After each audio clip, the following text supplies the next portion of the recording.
চলমান যে রাজনীতি এবং আমাদের রাজনীতির ভবিষ্যৎ এবং বর্তমান যে চ্যালেঞ্জগুলো আমরা ফেস করছি সেই বিষয়গুলো নিয়ে একজন রাজনৈতিক কর্মী হিসেবে মোহাম্মদ রফিক হাওলাদারের সাথে কথা বলবো এবং তার থেকে জানবো যে তারা কি ভাবছেন, যেহেতু তাদের দল বাংলাদেশ জাতীয়তাবাদী দল অন্তর্বর্তীকালীন সরকার যে নির্বাচন ঘোষণা করেছিল, ত্রয়োদশ সংসদ নির্বাচন, সেই নির্বাচনের মধ্যে দিয়ে তারা ক্ষমতা আসীন হয়েছেন।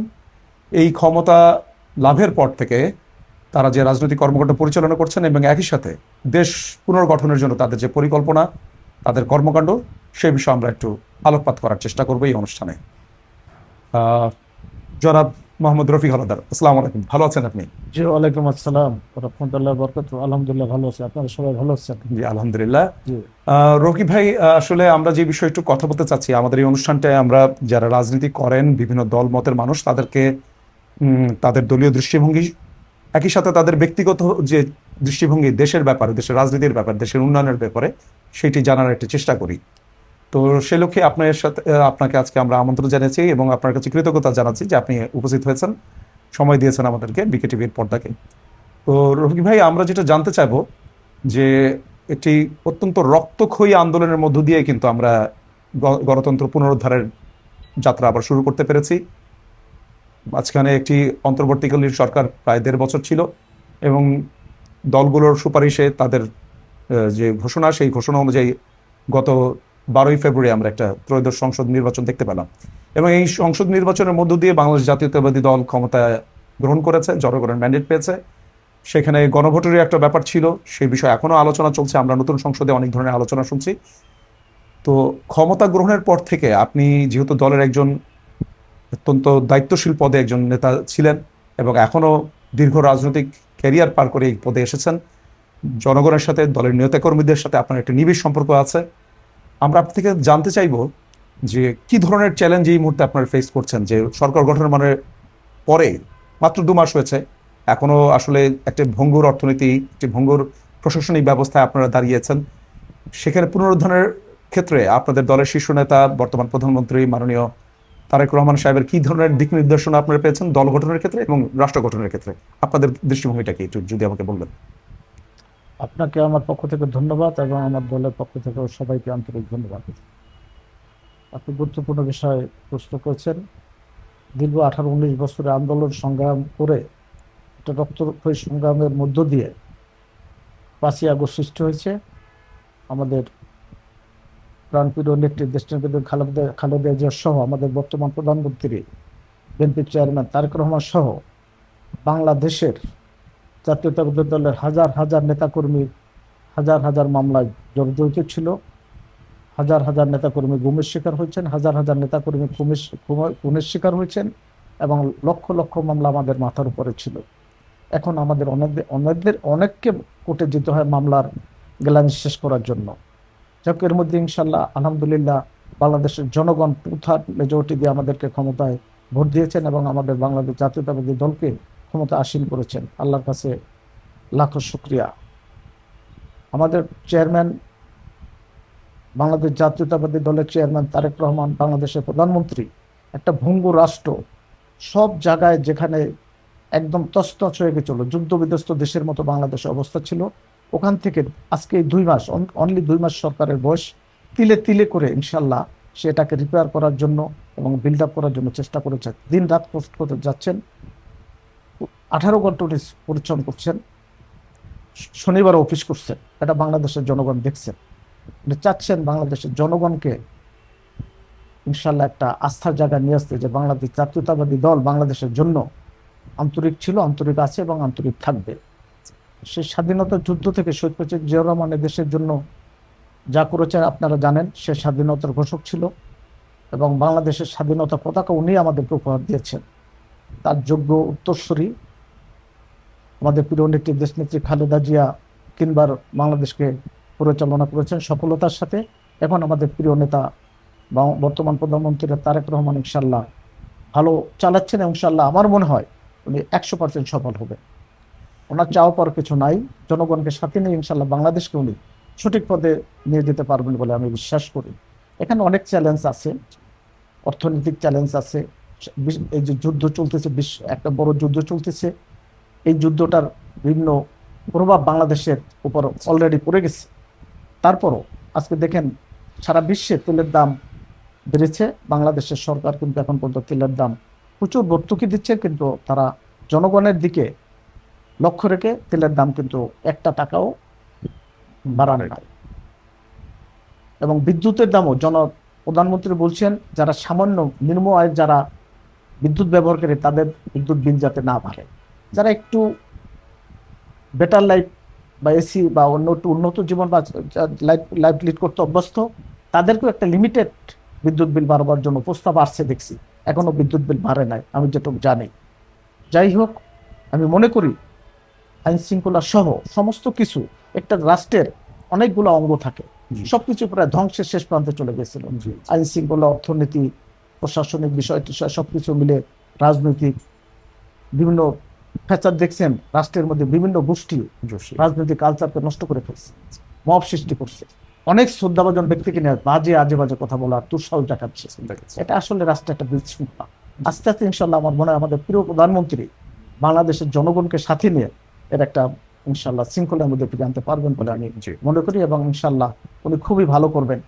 বাংলাদেশের জনগণ ওনার সাথে আছেন, এবং উনি বাংলাদেশের জাতীয়তাবাদী দলকে নিয়ে ভাবছেন না, বাংলাদেশের জনগণকে নিয়ে ভাবছেন। জি, ধন্যবাদ। রফিক ভাই, আমরা আসলে গত 17-18টি বছর দেখেছি আপনাদের দল, বাংলাদেশ জাতীয়তাবাদী দল সহ অন্যান্য দলগুলো রাজপথে বিভিন্নভাবে একটি ফ্যাসিস্ট এবং একটি জগদ্দল পাথরের মতো যে সরকারটা চেপে বসেছিল তার বিরুদ্ধে কাজ করেছে। সেখানে আপনারা বারবার কারা নির্যাতিত হয়েছেন, অসংখ্য মামলা মাথায় বোঝা নিয়ে অনেকে পালিয়ে বেরিয়েছে। আমাদের চোখে থাকে, যেহেতু আমরা সাংবাদিকতা করি, আমাদের সেই অভিজ্ঞতার মধ্যে দিয়ে যেতে হয়েছে। হ্যাঁ, অনেক ভালো ভালো লোকজনও রাস্তায় লুকিয়ে থেকেছেন, বা অনেক ধরনের অড জব যেগুলিকে আমরা বলি, রিক্সা চালিয়েছেন, কৃষিক্ষেত্রে কাজ করেছেন, তারা পালিয়ে থাকতে বাধ্য হয়েছিলেন। তো এই যে একটি উত্তরণ ঘটলো 5ই আগস্টের মধ্য দিয়ে, পরে একটি অন্তর্বর্তীকালীন সরকার, কিন্তু আমরা আপনাদের দল সহ বিভিন্ন নেতাকর্মীদের সাথে, বিভিন্ন দল, অন্যান্য দলের নেতাকর্মীদের সাথে কথা বললেও শুনতে পাই যে তারা এখনো অভিযোগ করছেন যে এই মামলাগুলো উঠে যায়নি, বা এখনো তাদেরকে হাজিরা দিতে হচ্ছে। 17 বছর তারা অনেকটা নিঃস্ব হয়ে গেছেন, অনেকে জমি জমা বিক্রি করে এইসব মামলাগুলোকে পরিচালনা করেছেন। সো আপনাদের দলের যে আপনি যে সংগঠনটিকে প্রতিনিধিত্ব করছিলেন, বাংলাদেশ জাতীয়তাবাদী স্বেচ্ছাসেবক দল, আমরা জানি এটা একটি অত্যন্ত বড় একটি সংগঠন, সারা দেশব্যাপী আপনাদের কর্মকাণ্ড বিস্তৃত।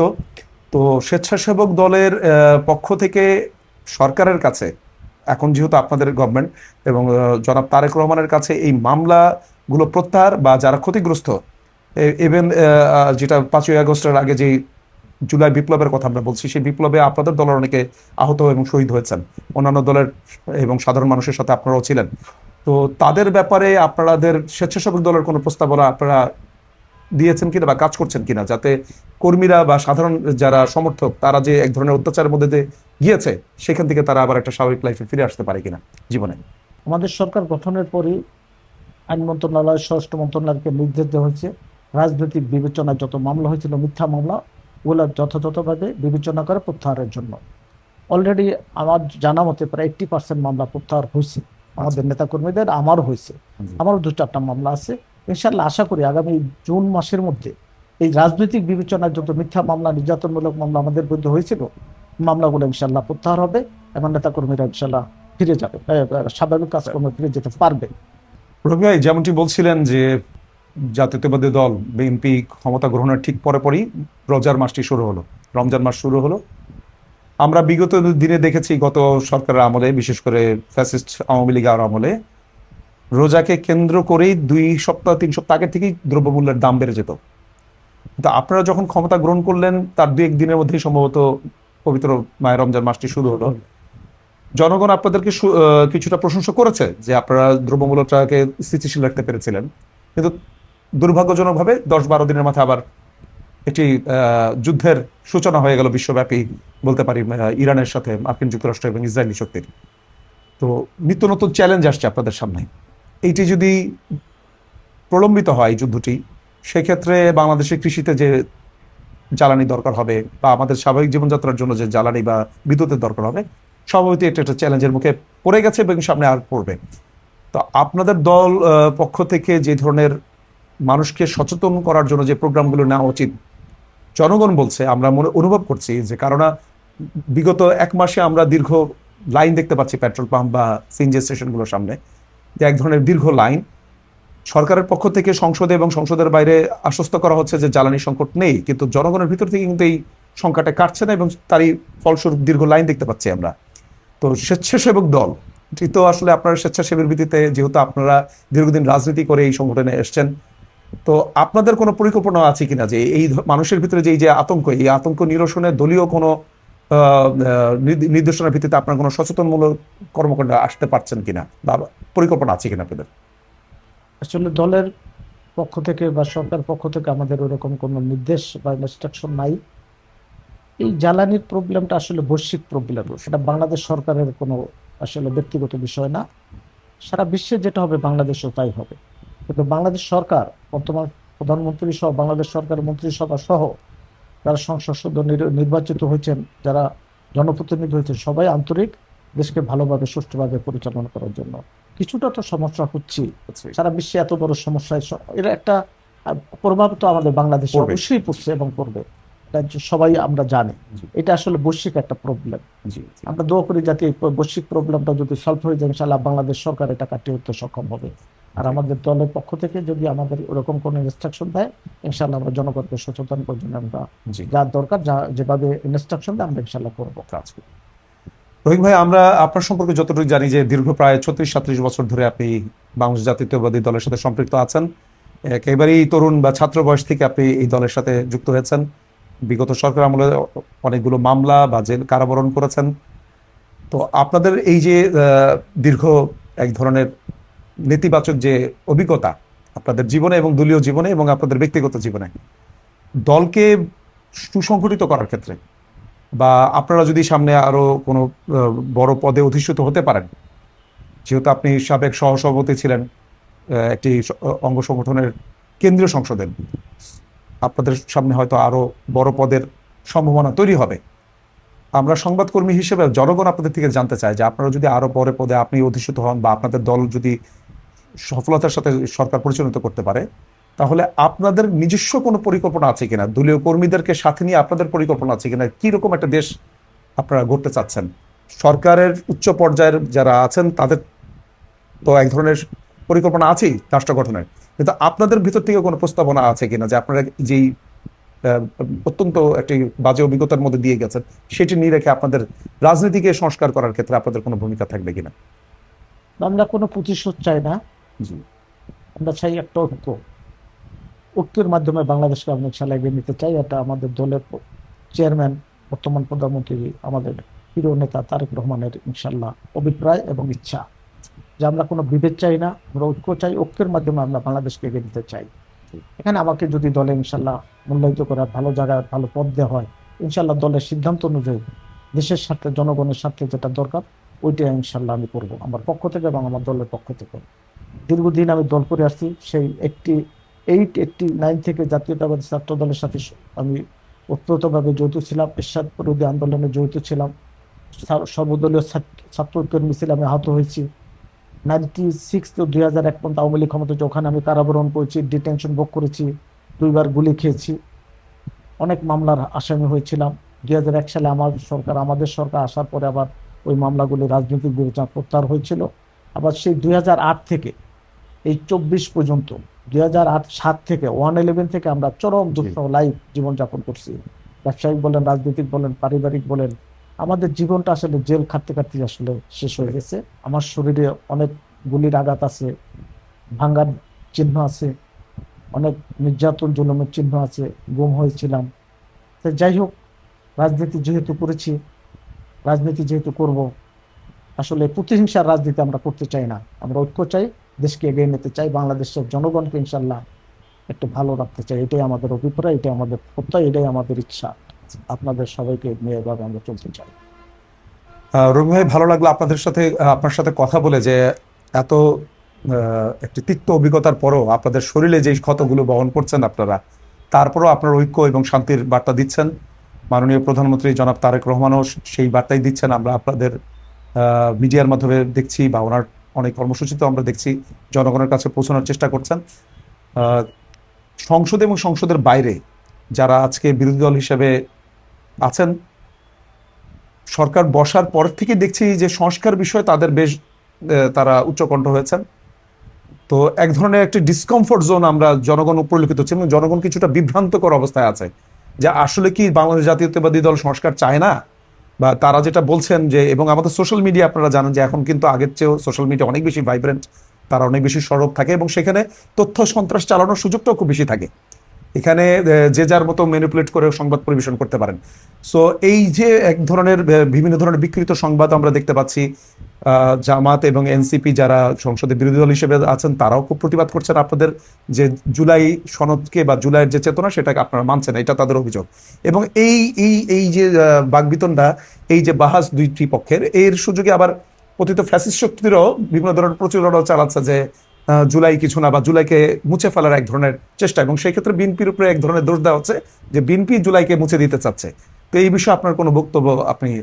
আমাদের আচ্ছা। কথা পরিষ্কার, আমাদের পার্টির প্রধান, আমাদের পার্টির চেয়ারম্যান, আমাদের প্রধানমন্ত্রী, বাংলাদেশের প্রধানমন্ত্রী, জি, টু থার্ড জনগণের ম্যান্ডেট নিয়ে যে প্রধানমন্ত্রী, উনি বলেছেন জুলাই সনদ সবার আগে আমরাই স্বাক্ষর করেছি জি, এবং জুলাই সনদে যে কয়টা ধারা কোনো অক্ষরে একটাও বাদ যাবে না ইনশাল্লাহ, ওনার নেতৃত্বে বাংলাদেশ ওটা বাস্তবায়ন হবে।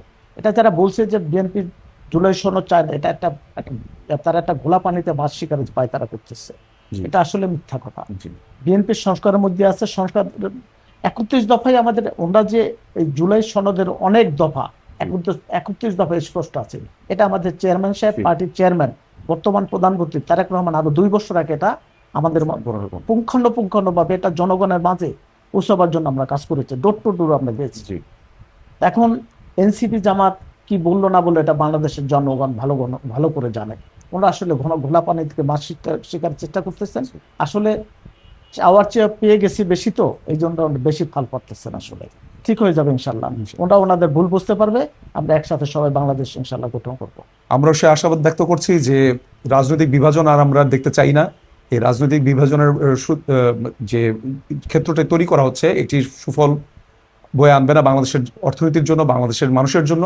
আমরা প্রত্যাশা রাখবো রাজনৈতিক দলগুলো জুলাইয়ের যে চেতনা সেটাকে ধারণ করে ঐক্যবদ্ধভাবে সেই সংস্কারগুলো করবে যেটা জনগণের সাথে এবং মানুষের জন্য কল্যাণকর, সেই সংস্কারগুলো করবে। আমরা বাংলাদেশ জাতীয়তাবাদী দলের একজন নেতার থেকে সেই প্রতিশ্রুতি পেলাম, আমরা বারংবারই সেই প্রতিশ্রুতি পাচ্ছি তাদের দলের উচ্চ পর্যায়ের নেতৃবৃন্দের থেকে, কিন্তু তারপরেও কোথায় যেন জনগণকে বিভ্রান্ত করার একটা কাজ হচ্ছে বলে আমরা মনে করছি। আজকের অনুষ্ঠানের মধ্য দিয়েও সেই বার্তা আবার পৌঁছালেন যে বাংলাদেশ জাতীয়তাবাদী স্বেচ্ছাসেবক দলের সাবেক সহসভাপতি জনাব মোহাম্মদ রফিক হাওলাদার। আমরা আশা করব রাজনৈতিক এই সংঘাত থাকবে না এবং রাজনীতির যারা করছেন তারা দেশের স্বার্থে এবার ঐক্যবদ্ধ হবেন এবং জুলাই সনদের সংস্কারগুলো করবেন, দেশকে উন্নতির শিখরে পৌঁছাবেন। আপনাদের সবাইকে ধন্যবাদ আমাদের অনুষ্ঠানে অংশগ্রহণ করার জন্য, আমাদেরকে সময় দেওয়ার জন্য, এবং বিকেটিভির পর্দায় আপনারা দেখছেন। আমরা আশা করব ভবিষ্যতেও আপনারা আমাদের সাথে থাকবেন। রাজনীতির এমন অনেক বিষয় নিয়ে আমরা আপনাদের সামনে ভবিষ্যতে উপস্থিত হব। ধন্যবাদ রফিক ভাই আমাদেরকে সময় দেওয়ার জন্য। আমরা আশা করব আপনাদের দল রাষ্ট্র পরিচালনার সফলতার পরিচয় দেবে এবং আপনারও রাজনৈতিক জীবনের সাফল্য কামনা করছে। আপনাদের ধন্যবাদ এবং কৃতজ্ঞতা জানাচ্ছি আজকে আমাকে এই সুযোগ দেওয়ার জন্য। আসসালামু আলাইকুম।